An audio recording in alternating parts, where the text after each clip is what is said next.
Hello and welcome to Lost Love Chronicles. Dear listeners, before we get started, drop a quick hi in the comments and let us know where you're tuning in from. Also, if you have any suggestions for us to make the channel better, please let us know. Now let's start with the story. I woke up that morning feeling something I hadn't felt in years. Hope. It wasn't excitement, exactly, but something close. I don't usually care about birthdays. I've spent too many of them buried in work emails or pretending to enjoy half-burnt cakes. But this one was different. Maya had been whispering about it for weeks. Maya, my wife. The same woman who once forgot our anniversary had been oddly affectionate lately. She even bought me a new blazer last weekend, a deep navy piece with a subtle sheen. "It's for your big day," she said, running her fingers over the lapel. I looked at her, skeptical. Big day. She only smiled. Wait and see. Even my parents were in on it, apparently. My mother, Tessa, had called me twice that week. And Tessa does not call without a reason. "Don't you dare make plans for Friday night," she warned, her voice rich with that dramatic flair she'd perfected over the years. "We've got something very special planned." My father, Henry, the king of sarcasm, called the day before. There wasn't a trace of his usual dry humor. "Don't eat lunch tomorrow," he said simply. I paused. What? Trust me. That alone was enough to raise suspicion. Something was definitely up. So I blocked out my schedule, cleared my calendar, even turned down a dinner invitation from Malik, one of my oldest friends. "It's my 45th, I told him. "I think my family's actually doing something for once." He laughed. "Of course. Miracles do happen, huh?" Around 4 p.m., Maya texted me. "Dress nice. You'll love it." I smiled at my phone like a damn schoolboy. I had picked out a rooftop bar, overlook lounge. A cozy, stylish place with city views that made you feel taller than your problems. The kind of place where, for a few hours, the world slows down. I arrived early. The staff had my name on the reservation list. "Private booth," the hostess said with a smile. "Corner view. Bottle service." Someone had gone all out. She led me to a beautifully set table. Candles. Chilled champagne. Name cards. Everything pristine. I assumed guests were just running late. My phone had no missed calls. I texted Maya here. "It looks amazing." No reply. So I sat. And I waited. 30 minutes passed. I opened the menu, trying not to look nervous. But the server could tell something was off. "Would you like to order while you wait?" he asked politely. No, I'm good.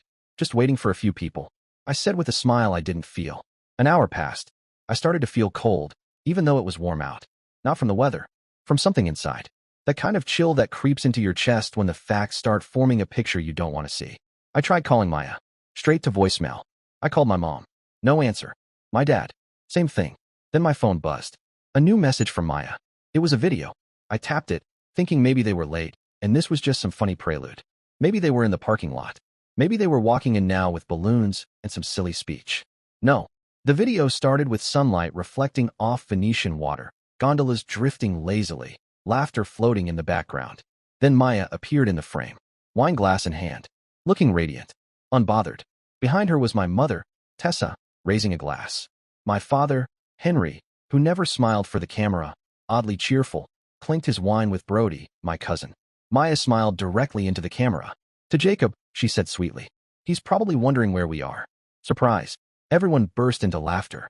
"He won't be hurt by this," Maya added, tossing her hair like she was in some resort commercial. "He'll be fine. He always is." The camera panned to the group, wide smiles, glasses raised in toast. Cheers. Clinks. More laughter. Then the video ended. I sat there in complete silence. The hum of nearby conversations suddenly felt like static. The clink of other people's glasses, like sirens in my ears. It wasn't just that they were gone. It was that they had planned this. Planned to vanish. Planned to laugh. Planned it all on my birthday. They didn't forget. No, this wasn't a slip of memory. This was intentional. I looked around at the table again, at the candles, the name cards, the champagne bucket, my name printed in gold foil. How stupid I must have looked to the staff. To anyone who'd seen me walk in, dressed in that new blazer, thinking I was the guest of honor. I took a deep breath, telling myself, don't react. Not here. Not now. The server returned, polite and unaware. "Shall I open the champagne, sir?" I stared at him for a second too long, then nodded. "Yeah, open it. If they wanted to leave me alone on my birthday, fine. But I wouldn't give them the satisfaction of seeing me unravel. Not in public. I would finish the drink. I would sit at this table, and I would make a mental note of every detail, because this wasn't just a surprise. This was a warning. They thought I wouldn't be hurt. They were wrong. But what they really misjudged was this. I wasn't going to chase them. I wasn't going to beg for answers. I wasn't going to yell, cry, or demand an explanation. Instead, I was going to remember how this moment felt. The weight of the glass in my hand. The sting of betrayal in my chest. The silence on my phone. I was going to remember this table. This view. This night. For the rest of my life. Because if this was their surprise, they hadn't seen mine yet. For a while, I just sat there, numb. The champagne was open now. It tasted bitter. Not from the grapes. Not from the bubbles. But from the ache that sat heavy in my chest. I stared at the glass like it might hold answers. How long had they been planning this? How many times had I paid for dinner while they sat around a table, laughing about the surprise? I kept watching the rooftop door, half expecting Maya to burst in and say, "Just kidding." But the longer I waited, the more foolish I felt. A waiter approached me again, this time with a quiet sort of pity in his eyes. "Sir," he said gently, "do you want to cancel the rest of the reservation? We could refund." "No," I said quickly, cutting him off. "Leave it. I'm still celebrating." I didn't even believe the words when I said them. But I said them anyway. Maybe because saying anything else would have felt like surrender. I poured another glass. My phone was still silent. No new texts. No follow-up messages. Just the video. Still sitting there. Waiting to be replayed like a slap to the face. I could have left. Gone home. Curled up with a blanket and a headache and the soft glow of betrayal. But I didn't. Instead, I pulled out my phone, turned toward the skyline, and took a photo of myself, smiling. Raised my glass. A forced smile, sure. But I've worn worse masks in my life. I posted it to my story with the caption, "Still worth celebrating." I didn't even know why I did it. Maybe to convince myself. Maybe to send a message. Maybe both. I took another sip. Time moved like syrup. At some point, I stopped checking my watch. I told the waiter to bring food, even though I wasn't hungry. I just didn't want to look pathetic, sitting there with nothing but a half-empty bottle and a broken heart. That's when I heard a familiar voice. "Jacob? What the hell, man? Are you here alone?" I looked up. Malik. Of all the people to walk into that bar, it was Malik Johnson. College roommate. One-time best man. The kind of friend you don't see for months. But when you do, you pick up exactly where you left off. He stood there in a dark green shirt and jeans, eyes wide, holding a gift bag in one hand and his phone in the other. "I saw your story," he said, sliding into the seat across from me. "Thought it was a joke." "It's not," I muttered, trying to smile. Apparently the joke was on me. He didn't laugh. Instead, he looked around, took in the fancy table, the unopened desserts, the extra seats. "So where's Maya?" "Your folks." "In Venice," I said flatly. His eyebrows shot up. "What?" I handed him my phone. He watched the video in silence. His mouth slowly twisted into a tight line. When it ended, he set the phone down. "These people are out of their damn minds." I nodded, but didn't speak, because what was there to say? He stood up suddenly. "You're not spending this birthday like this. Not on my watch." Malik, it's fine." "No, it's not." He pointed at me. "I know a couple of people in the building. Give me 15. I wanted to argue. Tell him I didn't want a pity party. But the truth was, I didn't want to be alone either. So I just nodded. 15 minutes turned into 40. And just like that, my quiet, shame-soaked table became something else entirely. Malik came back with 3 friends, 2 women, and a guy from his office. They were loud, funny, and didn't ask too many questions. They bought another bottle. They danced to music from a nearby speaker. They filled the empty seats like they belonged there all along. One of the women, Jasmine, leaned in with a grin. "You've got great cheekbones," she said. I laughed, for the first time all night. More people joined. Malik had posted something on his feed. Last-minute birthday bash for a real one, and tagged me. Soon, a few more friends from work dropped in. I didn't know how it was happening, but somehow, the table filled up. People ordered appetizers. Someone ordered cake. A stranger, some guy I didn't even recognize, walked over, handed me a cigar, and said, "You look like you need this." And weirdly, I did. I took it with a nod and a small laugh. "You're not wrong." I started to loosen up. The music felt warmer. The food had taste again. I told stories from college. Malik jumped in with his versions. People laughed, leaned in, raised their glasses. Someone toasted. To the birthday legend, they said, who survived abandonment and turned it into a vibe. Glasses clinked. I laughed again, actually laughed. I clinked glasses with people whose names I didn't even know. And somewhere between the third drink and the shared dessert plate, something shifted. The grief didn't vanish, but it stopped being a wall. It became a room I could stand in without suffocating. I didn't check my phone for hours. When I finally did, I had to scroll through the missed calls. At first, it was 1 or 2 from Maya. Then 10. Then 15. A flurry of calls from my mom. Then Brody. Even Henry. By midnight, the total was 74 missed calls. I stared at the number. Let it sit there. Then I turned on airplane mode and slid the phone back into my jacket pocket. The irony of it all. The one night I wasn't waiting by the phone was the night it wouldn't stop ringing. But I didn't respond. Not that night. Maybe not ever. I left the bar around 2 a.m. Malik walked me to the curb, slung an arm over my shoulder. Next year, he said, we do this on purpose. I smiled. I'll hold you to that. He nodded. I steady. They don't deserve your silence. But they damn sure don't deserve your voice either. That stuck with me. When I got home, I took off the blazer Maya gave me and hung it in the back of the closet. Far in the back, behind the suits I barely wear. I sat on the edge of the bed and looked around the room. The framed photos of vacations. The art she picked out. The candles I always hated. It didn't feel like my home anymore. I lay back on the bed, shoes still on, and stared at the ceiling. For the first time in a long time, I didn't feel like a husband, or a son, or a wallet. I felt like a man. And in the quiet of that moment, I made a decision. Not to get even, not to strike back, but to walk forward. With clarity, with silence, with power. Because if they thought that video would be the final word on who I was, they forgot something important. I'm still here, and I'm just getting started. It's strange, isn't it? How the signs were all there, bright as daylight. But you only see them clearly when you stop pretending not to. After that night on the rooftop, I began looking back. Not just at the birthday, not just at the video, but at everything leading up to it. And once I started tracing the timeline, the picture formed quickly. I had been living in a house full of whispers, but I had convinced myself they were wind. It started months earlier, really. The silence when I entered a room. The sudden closing of laptops. The screen brightness turned down. The quick, forced laughs. Whenever I asked, what's so funny? Maya always had a reason. Just a meme, she'd say with a little shrug. Stupid group chat. And I believed her. Or maybe I just didn't care to argue. That's the thing about love.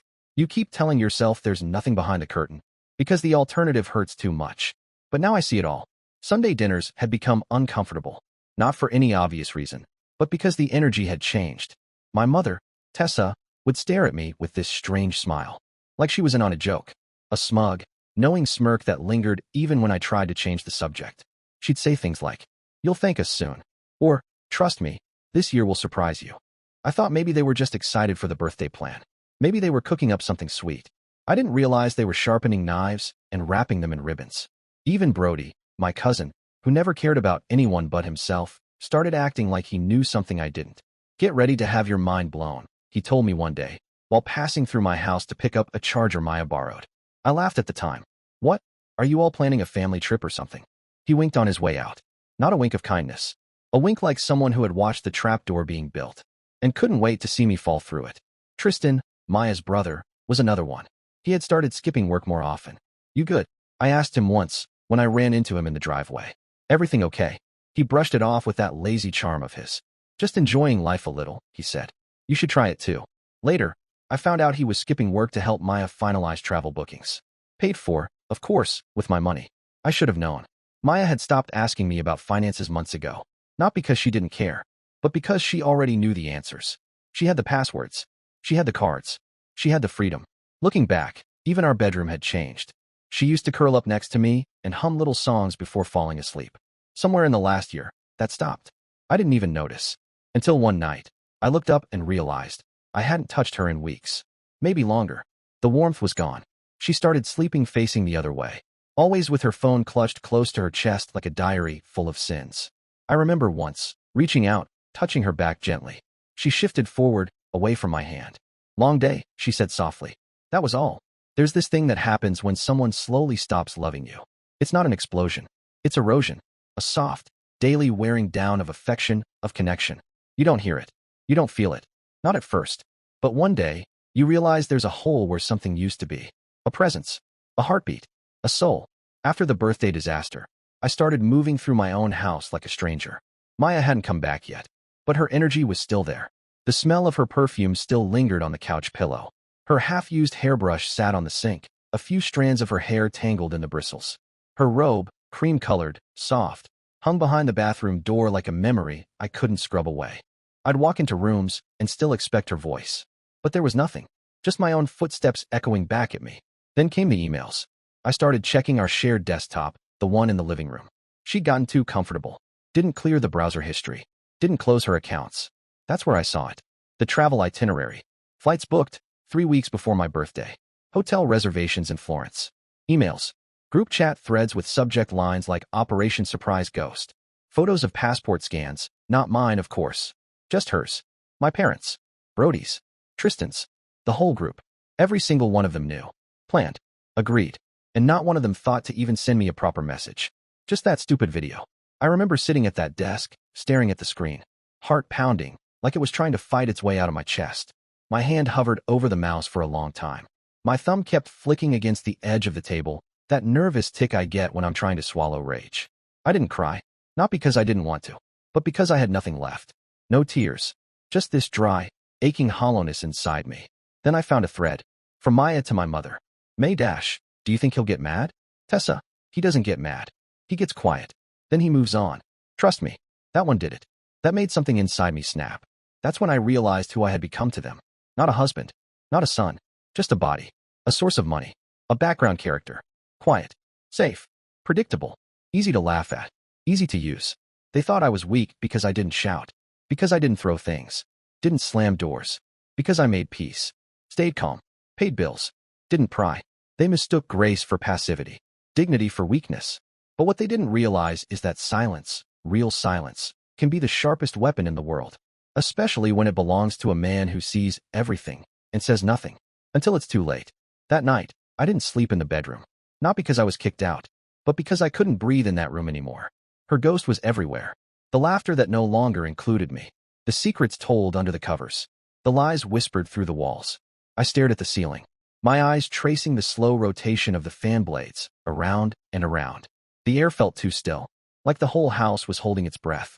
I thought about packing a bag, about leaving, about vanishing the way they had. But then I thought, no, let them come back to find me still here. Let them walk into this house expecting the same ghost and find a man they never saw coming. The day after I found those emails, I sat at the kitchen table with my bank app open, scrolling through months of transactions like I was reviewing a crime scene.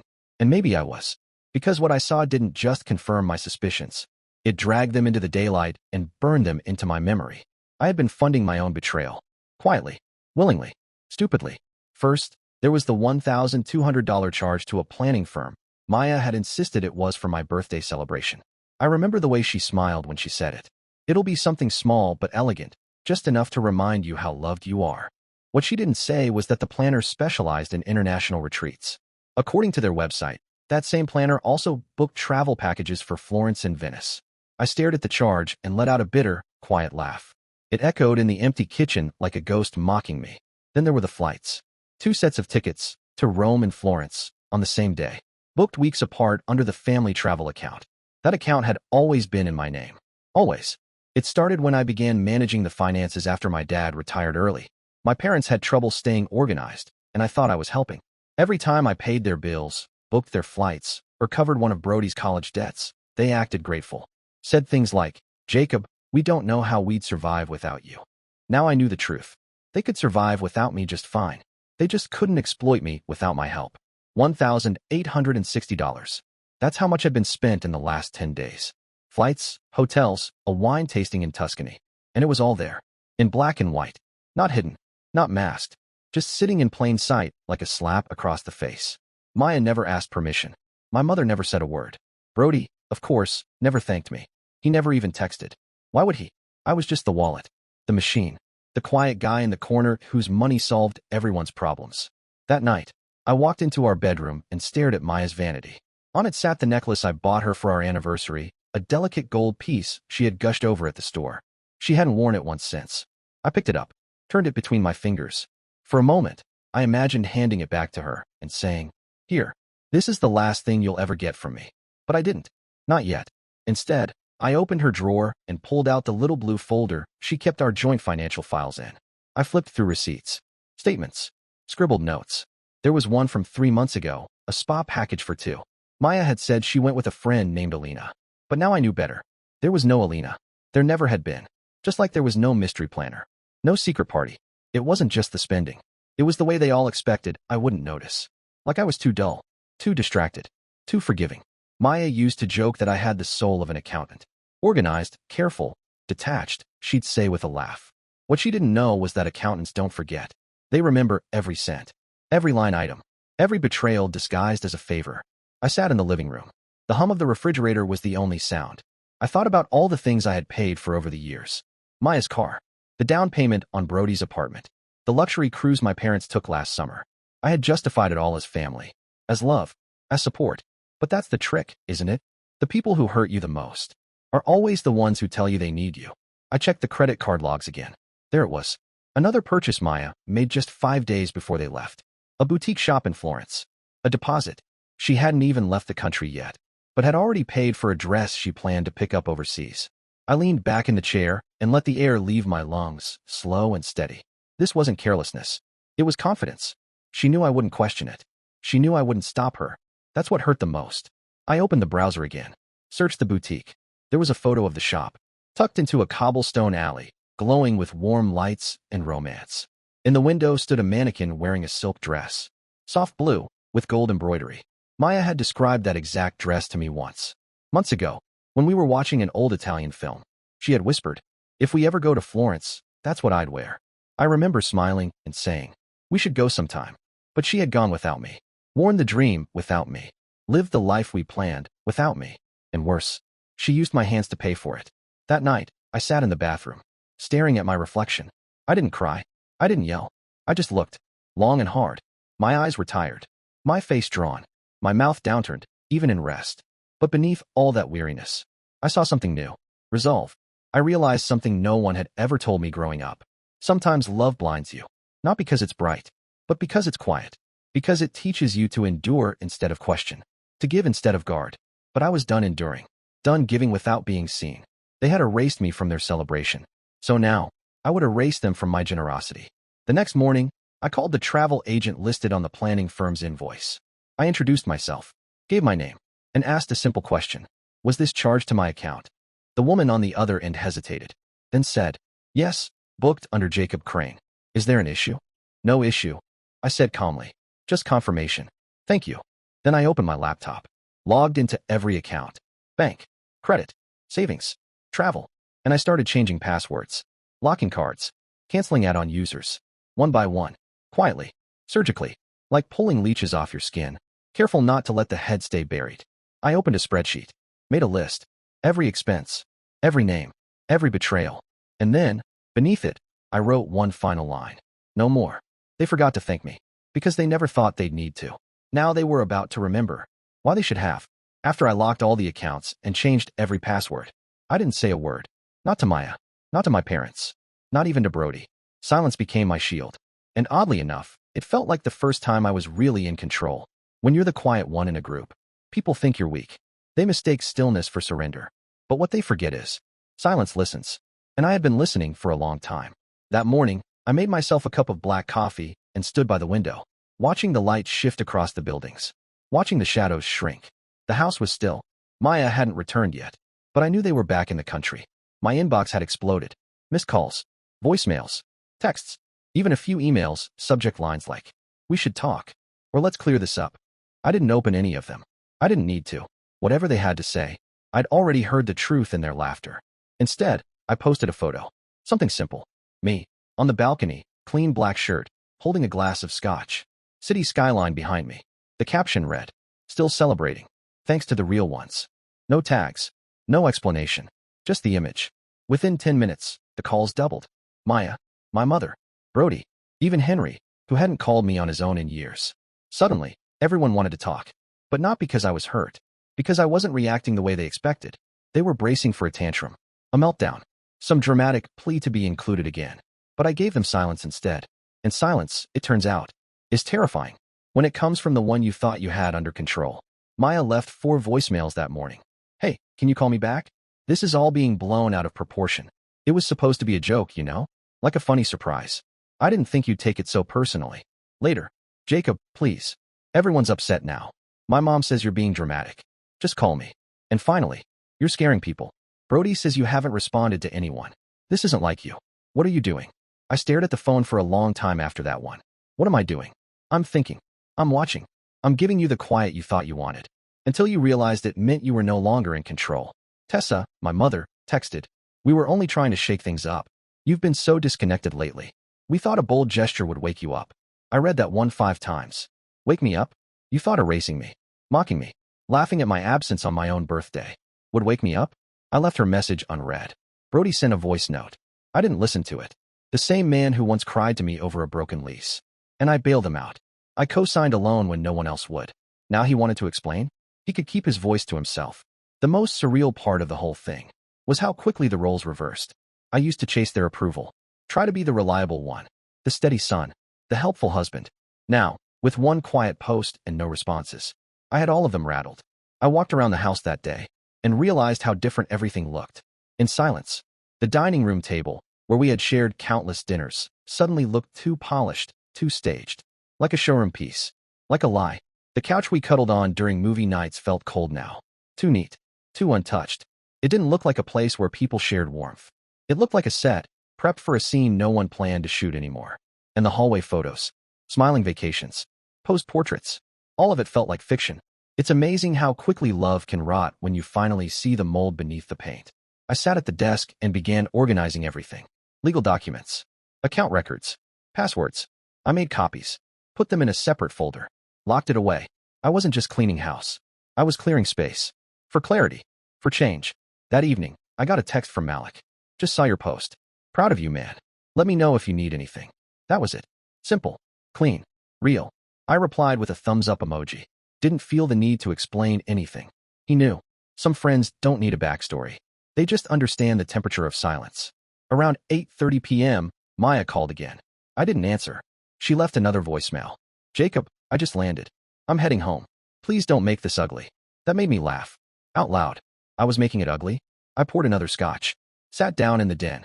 Left the lights off. I wanted the quiet. I wanted to hear the pulse of the house. As it used to be. Before the lies started piling up like dust. Before love turned into obligation. Before trust became dead. I could hear my heartbeat in my ears. And for once, it wasn't racing. I was calm. That night, I drafted a document outlining every financial account I planned to restructure. Maya's name would be removed. Automatic payments for anything connected to her or her family stopped. The credit cards, gone. Joint checking, closed. Access to the investment accounts, denied. It wasn't about revenge. It was about respect. I wasn't punishing them. I was correcting a mistake. One I had let fester for too long. By midnight, I had a list of everything I controlled and everything I would sever. I labeled the list, reset. That word felt powerful. Clean. Final. They thought silence was surrender. But they forgot what silence really is. Preparation. The thing about being underestimated for so long is that eventually, people forget what you're truly capable of. They start treating you like background noise. A prop in their story. A man who nods, pays, and stays quiet. But they always forget. The most dangerous ones are the quiet ones. And I've been quiet for too long. What Maya never realized, what none of them really knew, was that I had stopped being just the husband years ago. I wasn't just the man who fixed the garbage disposal or paid off Brody's emergency loans. I was the majority shareholder in the company where Maya's brother, Tristan, worked. The one he constantly bragged about at family dinners. We're building something big, he'd say. The company's growing fast. Yeah, it was. And I was the reason why. 3 years ago, I invested quietly. Bought shares through a private firm. Sat on it. Watched it grow. Then last year, when one of the CEO founders left, I stepped in quietly again and took a larger stake. By January, I was quietly voted in. As executive director, Tristan never connected the dots. He thought I was just some mild-mannered investor his boss liked. Some silent backseat figure he could impress with LinkedIn updates and small talk at family barbecues. He never knew I was the one signing his bonus approvals, his time-off slips, his promotions. So imagine my expression when I got an internal HR alert. Tristan Grady, unauthorized leave, 7 consecutive days without prior approval. I clicked on the report. Sure enough, he'd told HR he was taking a short medical leave. But the pictures on his public account told a different story. Sipping cocktails in Florence. Shirtless selfies on a boat. Hashtags like #LivingMyBestLife and #FamilyFirstTrip. The nerve. He didn't even try to hide it. He probably assumed no one would notice. Or that no one important would care. I could have flagged it immediately. Could have sent it straight to the disciplinary committee. But I didn't. Not yet. I saved the report. Printed it out. Placed it in a folder. That folder already held a thickening stack. Records of Maya's recent charges. Joint account freezes. And a growing list of every betrayal I'd uncovered since the night they toasted without me. I wasn't ready to strike. I wanted them to feel safe, just a little longer. Let them enjoy the illusion of normal. The next day, I went into the office. Sat in the corner of the executive floor, in the glass-walled office no one ever imagined belonged to me. I greeted everyone politely. Didn't mention Tristan's name once. Let him believe all was well. Let the whole world think I was just a tired husband who got forgotten on his birthday. Let them sip their espresso and pretend nothing was unraveling beneath them. Because I wasn't just pulling back my money. I was reclaiming my presence. You see, I had built more than wealth. I had built reach, contacts, influence, the kind Maya never thought I had. Because I didn't talk about it over dinner. While she showed off designer bags and curated Instagram stories, I built silent partnerships and equity. While she laughed with her friends about how boring I was sitting across from decision makers who ran circles around her flashy lifestyle. One of them, Raymond, older guy, sharp, sat on the board with me, pulled me aside in the elevator. So, he said casually, I hear your in-laws are making a bit of a splash overseas. I raised an eyebrow. That's so. He chuckled, patted my shoulder. Let's just say, some people forget who signs their checks. I didn't reply. I didn't have to. By lunchtime, I had submitted a quiet motion to freeze any pending bonuses across Tristan's division. HR would take it from there. Discreet, respectful, but firm. He'd get a call in 2 days. A formal inquiry. Nothing flashy. Just enough to let him feel the ground shift beneath his feet. That evening, I returned home. Maya was in the kitchen. She was back early, dressed in that sky blue silk dress. The one she once said she dreamed of buying if she ever went to Florence. She wore it like a trophy, like a symbol. I looked at her, standing there stirring pasta, like nothing had happened. She smiled over her shoulder. I thought we could eat and talk. I didn't say anything, just set my briefcase down and walked past her to the living room. She followed, wiping her hands on a towel. Jacob, I know you're mad, but it was just supposed to be fun. You've been so distant lately. I thought maybe a reset would help. I turned to face her, calm, clear. You planned a vacation and left me out of it. It wasn't like that, she said quickly. It was spontaneous. No, I cut in. It was organized. You used my accounts. You used my name. You made bookings in advance. You lied. Her smile faded. She stood straighter. So what now? You're going to punish me. I tilted my head. No, I'm going to free myself from you. She blinked, caught off guard. What does that mean? It means, I said slowly, I'm no longer giving myself to people who see me as a wallet, or a background character, or someone who doesn't get angry. She crossed her arms. Don't be dramatic. I smiled then. A small, tired smile. You called me dramatic after stealing my birthday and calling it a surprise. She tried again. Jacob, you're making this bigger than it needs to be. Just tell me what you want. I can fix it. No, I said firmly. You can't. Because this isn't broken, it's exposed. Her face changed then. Fear crept in. She knew something had shifted. I picked up the folder I'd placed on the table earlier. Tristan will be hearing from HR soon. Just a heads up. Tell him to prepare. Her eyes widened. You wouldn't. I already did. She stepped forward. Jacob, please, that's my brother. And you're my wife? I replied. At least, you used to be. I left her standing there. I didn't shout. I didn't cry. I didn't need to. Because the most powerful thing I had learned was this. I didn't have to raise my voice to raise my worth. 3 days after the video. 3 days after the rooftop dinner I spent alone. 3 days after I froze the accounts, documented every betrayal, and went completely silent. That's when they came back. I had just returned from the office. My jacket still on, keys in hand. When I heard voices in the hallway. Laughter. Familiar footsteps. The sound of suitcases rolling. Maya's high heels tapping across the floor like nothing had happened. My heart didn't race.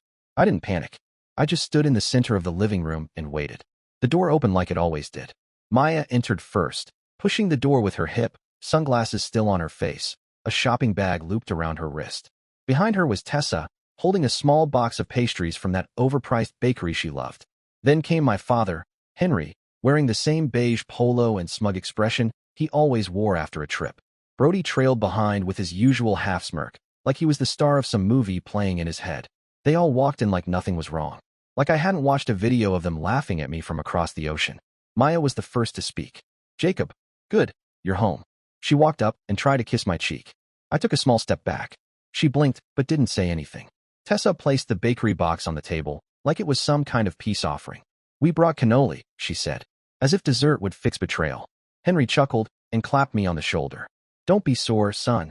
It was just a playful trip. I looked at them one by one. My eyes didn't burn. My hands didn't shake. I was too far past shock to be emotional. Now I was in that place beyond pain where clarity lifts. Where truth hits so hard it knocks the feeling out of you and replaces it with purpose. Jacob, Maya said again, her voice softer this time. We wanted to surprise you. We thought it would be funny. You know, flip the script. Show you that you don't always have to plan everything. She smiled like she was offering me a gift. We even recorded a video. You saw it, right? I nodded. I saw it. Tessa spoke next. You've always been so closed off, so we thought maybe a bold gesture would get through to you. We didn't think it would hurt you. You're not sensitive. Henry jumped in. Let's not blow this out of proportion. It was one weekend. A little trip. We're back now, aren't we? I didn't move. You left me alone on my birthday, I said quietly. You lied. You laughed about it. You used my money to do it. Brody shifted awkwardly. Come on, man. Don't make it weird. I turned to Maya. How long did you plan it? She hesitated. A few weeks. 3 months, I said, holding up my phone. I've seen the travel confirmations. The emails. The bookings. Her face dropped. Tessa looked uncomfortable now. You went through her things? She asked. Like that was the crime. I managed the accounts, I said. All of them. The only reason you flew to Venice in business class was because I paid for it. You didn't even try to hide it. Henry scoffed. You're acting like a victim. No, I said, taking a step forward. I'm acting like someone who finally woke up. They went quiet. Maya stepped forward again, placing the shopping bag gently on the table. Jacob, please, you're blowing this up. We're your family. No, I said again. You're people I gave too much of myself to. And you took advantage of that. All of you. Tessa sat down slowly, hands clasped in her lap. You're being emotional. No, I said, voice steady. I'm being clear. I picked up the folder I had placed on the counter earlier that morning. Inside were printouts, account closures, suspended cards, legal notices. I slid it across the table. What's this? Maya asked, picking it up. Your access to our accounts is revoked, I said. All of it. You'll need your own card, your own plan, your own money. Her mouth opened, but nothing came out. Brody grabbed one of the pages. What is this about Tristan? He took an unauthorized leave from work, I said. Company policy requires consequences. And since I oversee executive decisions now. I looked up, flat and unshaken. He's suspended. Pending review. Tessa's jaw dropped. You wouldn't. I already did. Henry stood up. You're making enemies in your own house. No, I said. You're in my house. And you've been treating me like a stranger for years. Maya's voice cracked. Jacob, what are you saying? I'm saying you erased me from the one day that meant something. You stood there on video and said I wouldn't be hurt, that I'd be fine. Like I was just decoration. Background. Some fool who funds your vacations and asks no questions. She tried to interrupt, but I kept going. I'm not asking for an apology. I'm not asking for explanations. I don't want to hear why it was a joke or how I'm too quiet. This isn't about being dramatic. This is about being done. The silence that followed was heavy. No one reached for the cannoli. Maya looked down at the folder, then back at me. You can't just cut me off. I can't, I said. And I did. She stepped forward, voice lower now, pleading. Jacob, we've been together for 10 years. I know exactly how long, I said. Every day of it. Every dollar. Every lie. Tessa stood. You're turning your back on your family. No, I said softly. You turned your backs first. And now you're shocked I won't pretend I'm okay. I stepped aside, pointing to the door. Take your bags. Take your bakery box. Go home. Maya's eyes filled. This is our home. It was. Now it's just where I finally woke up. They stood there for another minute. Then Maya slowly picked up her purse. Brody grabbed a suitcase. Tessa said nothing. Henry muttered something under his breath. I didn't care to hear it. And one by one, they walked out. I didn't slam the door behind them. I didn't shout. I didn't cry. I just locked the door. And finally, exhaled. Later that night, the silence in the house was loud. But it wasn't empty. It felt earned. The kind of quiet that follows after you finally stop explaining yourself. To people who never truly listened in the first place. I didn't feel proud. I didn't feel sad. I felt awake. For the first time in years. I felt like I had reclaimed something. I didn't even realize I had lost. My voice. I walked over to the living room and sat at the desk again. My laptop was still open. So was Maya's email. She never logged out of the shared laptop. I hadn't planned to dig any deeper. But curiosity crept in. A whisper, really? That quiet inner voice asking. What else did they say when they thought you'd never find out? I clicked through the inbox slowly. Nothing surprising at first. Store promotions, travel confirmations. A forwarded meme from her friend Lydia. Then I saw it. An old email thread with the subject line. Operation Surprise Ghost. I had seen that title before, but hadn't opened every message in the chain. This time I did. There it was. A message from Brody. To Maya. I still can't believe he hasn't caught on. Like how dense do you have to be to not notice your wife planning a birthday trip with everyone, but you LOL. I read it twice. Then kept scrolling. Maya's reply. Jacob doesn't pay attention to stuff like this. He's too soft. Honestly, he'll probably say thank you when he sees the video. That's the kind of guy he is, Brody wrote. Perfect fool. Maya replied, exactly. Simon, and I say it all the time. He actually thinks we're doing something for him, LOL. I stared at the screen. The cursor blinked like a heartbeat. Who the hell is Simon? It didn't take long to figure it out. A few more clicks, and I found a separate thread. Emails between Maya and someone named Simon Granger. They'd been careful to keep it off the main chain, but not careful enough. Most were harmless at first. Jokes, memes, articles, video links. But then came the attachments. Photos, screenshots. Maya in Italy. Maya on a balcony I didn't recognize. Maya holding a glass of wine, leaning close to a man I'd never seen before. There was one photo where they were both in robes. A hotel room behind them. The timestamp? The night of my birthday. I didn't blink. I didn't even look away. I kept reading. Simon. He really still doesn't know. Damn, that's wild. Maya. He's got no clue. Jacob's the type who would notice a fire only after it burns down the house. Simon. Lucky for us. Maya. Unlucky for him. I sat back in the chair. Every inch of me still. It wasn't just betrayal. It wasn't just infidelity. It was amusement. Mockery. They thought they were being clever. They thought I was a fool. Lost in spreadsheets and grocery runs. And they were so confident in their little game that they left the pieces sitting out in the open. I opened another tab and messaged my lawyer, Adrian. She and I had worked together for years. Smart, trusted, efficient. She'd handled major contracts and disputes without blinking. I didn't tell her everything. Didn't need to. I just typed. Please prepare a full severance strategy, personal and financial. I'll need a consultation by end of week. Then I closed the laptop. I didn't need to read more. I had seen enough. Every confirmation I didn't even know I needed was now a flame quietly burning through the old version of my life. But I didn't feel rage. That's what surprised me. I thought I'd be furious. I thought I'd break something. But instead I felt something else entirely. Relief. Relief that I hadn't imagined it. That the tension in our house hadn't been paranoia. That I wasn't crazy for feeling like a stranger in my own life. The worst part of betrayal isn't the act itself. It's the gaslighting. The way they make you feel guilty for asking questions. For noticing. For caring. And once you learn the truth, all of that weight falls off. Like old armor. The next morning I got up early. Brewed coffee. Played music. Loud and smooth. Opened the windows to let the sun in. Maya hadn't come back. I figured she was staying at her mother's. Or maybe even Simon's. I didn't care. I turned off the shared location tracking. Deleted backup access to all accounts. Sent in the paperwork to close the joint investment profile. Blocked her number. I didn't need to yell at her. Didn't need to confront her. The silence was saying everything I needed to say. Later that afternoon, I drove to the bank and met with my private advisor. We moved half the liquid funds into a new account under my name alone. I rewrote my will. Signed a temporary freeze on any withdrawal requests from the old trust fund Maya had partial access to. I even updated the beneficiary details. Everything now flowed through a foundation I had quietly been setting up in my grandmother's name. I didn't tell anyone, not even Malik. By the time evening came, I was sitting on my balcony again. Glass of water this time. The city was glowing, calm. And for the first time in weeks, I wasn't anxious. I wasn't waiting for a phone to ring or for a door to open. I was just still, present. At around 7:45 p.m., I got a call from an unknown number. I let it go to voicemail. A minute later, a text came through. Maya, you froze the trust account. Jacob, what are you doing? You're ruining everything. I stared at the screen and smiled to myself. Not a big smile, just enough. I typed out a reply, paused, then deleted it. Instead, I responded with 2 words. Not anymore. Another call. I ignored it. Then my mother. Then Brody. The messages kept coming, all of them frantic, panicked, confused. Tessa, why is my credit card declined? Brody, call me now. Seriously. Maya, I need to talk to you. Please. You're going too far. They didn't expect me to find out. They didn't expect me to fight back. And they definitely didn't expect me to do it without raising my voice. But they should have known. I was never the fool. I was just patient. And now they were about to learn what patience becomes when it finally runs out.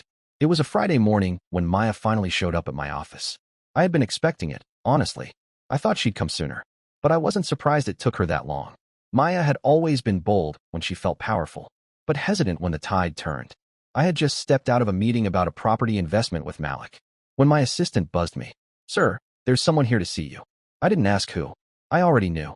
Let her in, I said, standing up and buttoning my jacket slowly. I wanted to be fully composed, not because I needed to impress her, but because I refused to give her even a flicker of the man she thought she could control. When she walked in, she looked nothing like the version of herself I saw in Italy. No designer coat, no fresh curls, just tired eyes, hair pulled back too tight, a cheap blouse she probably threw on in a rush. But what stood out most was the panic in her face, panic hidden under a thin smile. Jacob, she breathed, closing the door behind her. Can we talk? I gestured to the chair across from my desk. You're talking. Go ahead. She sat down slowly. I don't even know where to start. Everything is falling apart. I didn't speak. I didn't nod. I wanted her to feel the weight of her own words. Without interruption, she swallowed. My accounts aren't working. The trust access is blocked. Brody got evicted from his place yesterday. My mom and dad's mortgage was declined. They said the joint collateral was removed. What is going on? Her voice was a mix of disbelief and fear, the kind of fear that creeps in only when someone realizes the safety net they took for granted has vanished. You're describing the consequences of your choices, I said calmly. She leaned forward, her hands braced on her knees, eyes searching mine. Jacob, please. I didn't mean for things to go this far. That video, it wasn't meant to hurt you. We were trying to be funny. Just lighthearted. I raised an eyebrow. You said I wouldn't be hurt by it. You said I was soft. That I wouldn't do anything. That I wouldn't even notice. Her face twisted. You read my emails. I read what was left out in the open. I replied. You didn't hide any of it. You just assumed I wouldn't look. She exhaled sharply, her lips pressing into a tight line. Okay, yes, I said some things I shouldn't have. But that doesn't mean you should ruin our lives. I didn't ruin your life, I said, my voice flat. I stopped funding the one you built on top of mine. She flinched, visibly, like the truth had finally found a place to land. Jacob, we're married. Doesn't that mean anything to you? I leaned forward. It meant everything to me. Until the day you took a trip to Italy with my parents, laughed at me on camera, cheated with another man, and used my money to do it all. You don't get to talk about meaning now. She went quiet, eyes flickering, lips parted as if another excuse was trying to form. Then softer, more desperate. Tell me what I can do. Just tell me. I'll fix it. I'll do anything. I stood up and walked toward the window, sliding my hands into my pockets. I didn't rush my words. I wanted her to feel each one. You know what hurts the most, I said, without turning around. It's not that you forgot my birthday. It's that you remembered it, and still chose to make me feel invisible. That's not forgetfulness. That's cruelty. Behind me, I heard a sniffle. I didn't think you'd care this much. I turned around slowly. That's the problem, Maya. You never thought I'd care. You never thought I'd notice. You never thought I'd leave. You thought I'd just keep giving. Keep paying. Keep forgiving. Her voice cracked again. I was wrong. I was wrong about everything. I nodded once. Yes, you were. Silence fell over the room like dust in sunlight, thick, unmoving. She stood now too, walking toward me with trembling shoulders and glassy eyes. I don't want to lose you. I stared at her for a long moment. Not in anger, not even in sadness. Just clarity. You already did, I said softly. You just didn't realize it until the money stopped. She looked down at the floor. Her shoulders dropped, deflated. No more bargaining. No more deflecting. She had no cards left to play. Then I said the words that sealed it. I invited you to celebrate the most important day of my life, and you RSVP'd from Rome. That broke her. She sank back into the chair, hands over her mouth, the kind of sobbing people do when the realization hits that something is truly, irreversibly over. Not loud, not theatrical, just hollow. I didn't flinch. I didn't console her. I just stood still and watched the final image of the woman I once loved dissolve in front of me. A knock at the door. My assistant peeked in, polite as ever. Mr. Crane, your noon is here. I nodded. Maya stood up slowly, wiping her tears with the back of her hand. Jacob, she whispered, voice trembling. Please, one more chance. I opened the door and stepped aside. You should go. She hesitated, just for a second, and then stepped past me into the hallway. Before she left, she turned and looked at me one last time. You used to be so kind. I still am, I said. That's why I'm not dragging this out any longer. The door shut behind her with a soft click that felt louder than any argument we never had. That night, I posted one last photo on social media, me and Malik standing in front of the new property we were launching. A clean, modern office building wrapped in glass and confidence. The caption read, "Growth looks good on me." The likes rolled in. So did the comments. People I hadn't heard from in years were suddenly proud, impressed, supportive. But none of it really mattered. Not the attention, not the claps. What mattered was the message, and who it reached. The next morning, Maya's mother called me 5 times. I didn't answer. Brody emailed me a long apology that ended with a request for a loan. I archived it without reading. Tessa sent a text. We didn't realize how serious you were. I deleted it. I wasn't being harsh. I was being honest. They forgot my birthday. So now, I would forget them, not with rage, not with revenge, but with the one thing they never expected, peace. 6 months later, I live in a city where no one calls me the quiet one anymore. No one greets me with a smirk that hides pity. No one expects me to foot their bill while they laugh behind my back. I traded the old house, the old life, and everything tied to it for something cleaner. Something mine. I wake up to peace now. And I don't mean silence. I mean peace. The kind that sits in your chest like a steady heartbeat, not a ticking bomb. I moved out of the house 2 months after Maya left my office. Sold it to a young couple who smiled like they hadn't yet learned how cruel people can be. I packed my things one box at a time. Slowly, with intention, I left behind the furniture Maya picked out, the paintings her mother liked, even the rug Tessa once called tasteful for someone so quiet. I didn't want any of it. I took my books, a few clothes, and my grandmother's old piano. That was enough. I bought a loft in a smaller city by the water. High ceilings, clean walls, big windows, quiet neighbors, the kind of place where you can hear your own thoughts and actually want to. Malik helped with the move, showed up with a tool set and a bottle of bourbon. "This is who you've always been," he said, walking through the empty space, eyes scanning the light. "You just needed the noise to stop to hear it." He was right. I started a new project. Something small, something personal, a foundation in my grandmother's name. She was the only person who ever really saw me. Raised me part-time when my parents were busy showing off. She used to say, "Jacob, some people love what you do. Others only love what they can take from you. Learn the difference." I didn't understand it then. Now I do. The foundation provides business grants to men starting over, divorced, displaced, overlooked.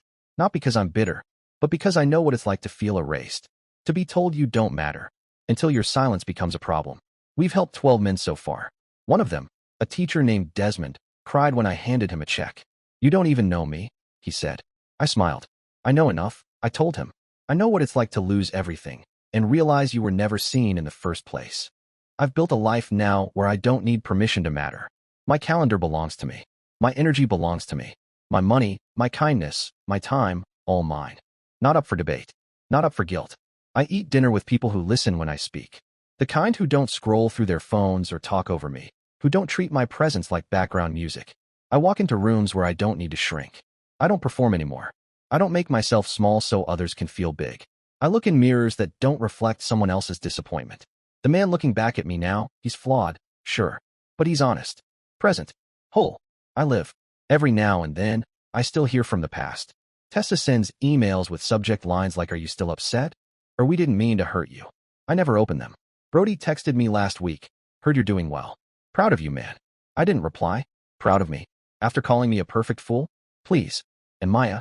Well, she tried everything. First came the emails. Then the voice notes, soft, shaky. Then a hand-delivered letter. I never opened it.